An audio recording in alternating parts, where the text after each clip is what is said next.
다음으로 리벳입니다. 리벳은 비교적 잘 알고 계셔야 될 것 같고요. 강판이나 형강 등을 영구적으로 결합하는 데 사용하는 기계 요소다.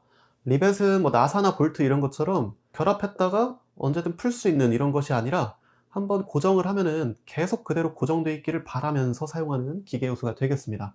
구조가 비교적 간단하고 체결을 할 때 회전한다든지 이런 것이 아니기 때문에 굉장히 간단하죠. 잔류 변형이 없어서 응용 범위가 넓다. 잔류 변형은 무엇을 얘기하냐? 주로 이제 용접 같은 걸 생각해 보시면, 저희 용접은 좀 고열을 이용해서 작업을 하게 되죠.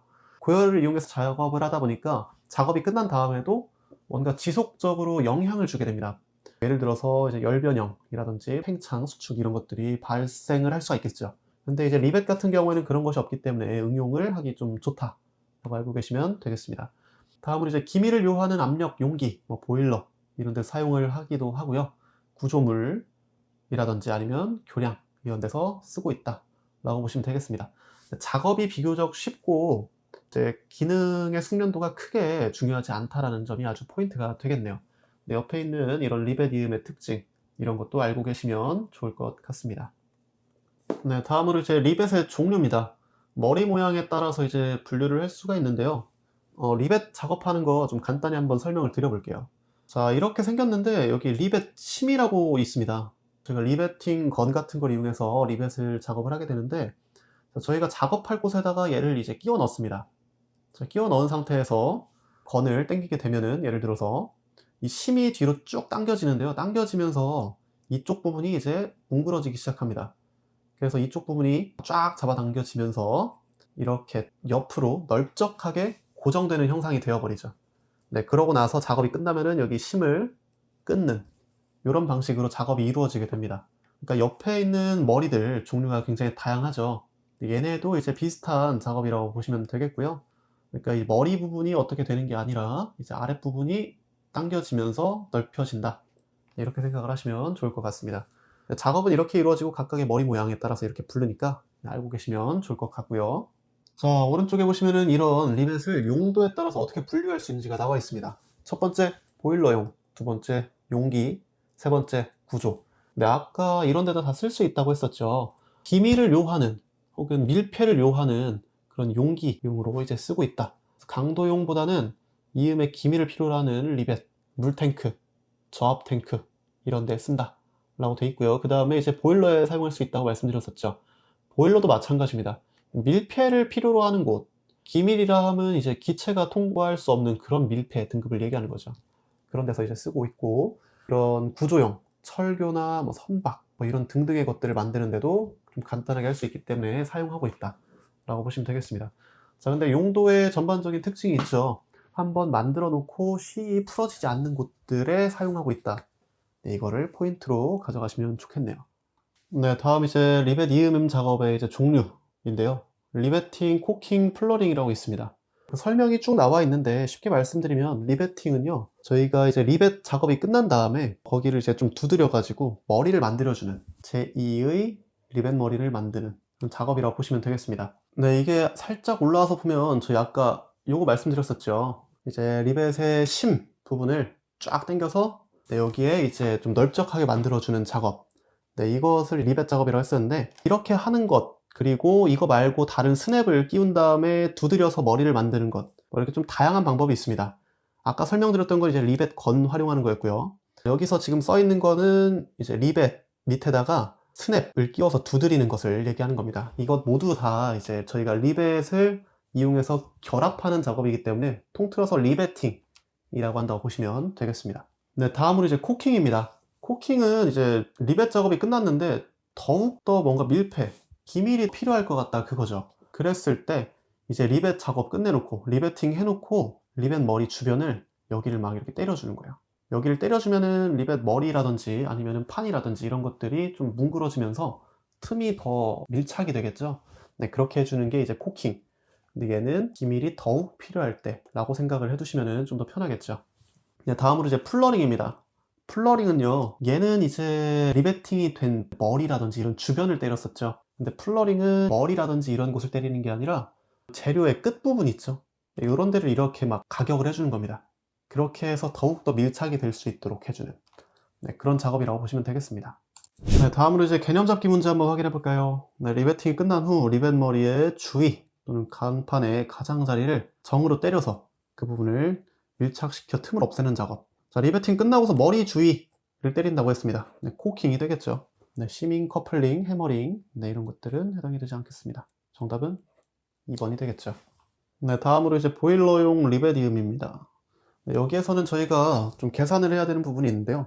네, 여기 잘 들어주셔야 좋을 것 같습니다. 자, 우선 첫 번째, 길이 이음이 있고 원주 이음이 있어요.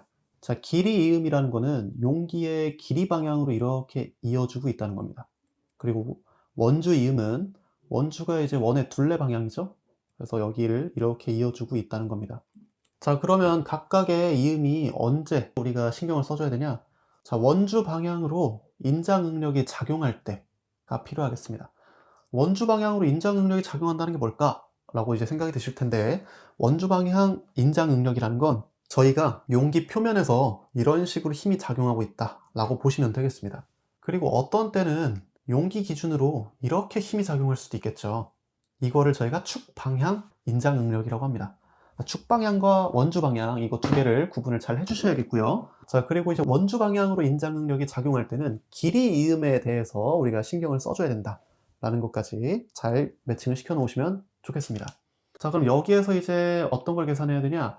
말씀드렸듯이 이제 원주 방향의 인장 응력에 대해서 한번 계산을 해보는 거죠.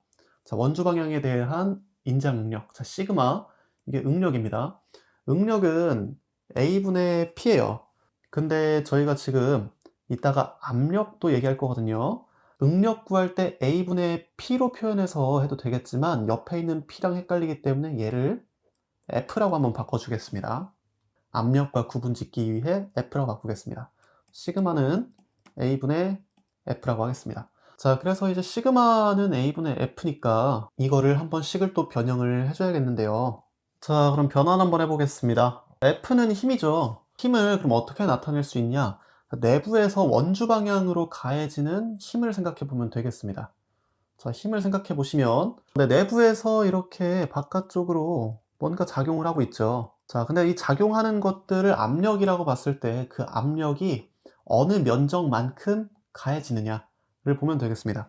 자, 왜냐면 힘은요, 면적 곱하기 압력이잖아요. 그쵸? 자, 그래서 압력이 가해지는 면적이니까 우선 압력 P 적어두고요.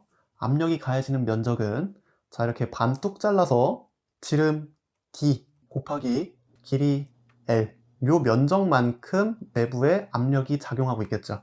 그래서 PDL로 우리가 여기 안에 가해지고 있는 힘을 정의를 해볼 수가 있겠습니다. 그러면은 힘이 가해지는 면적은 몇이냐? 자, 저희 힘 구할 때 썼던 이 면적과는 다른 얘기입니다. 이거는 압력이 가해지고 있는 면적이었죠? 다른 거죠. 그럼 이 면적은 어디를 보면 알 수 있느냐?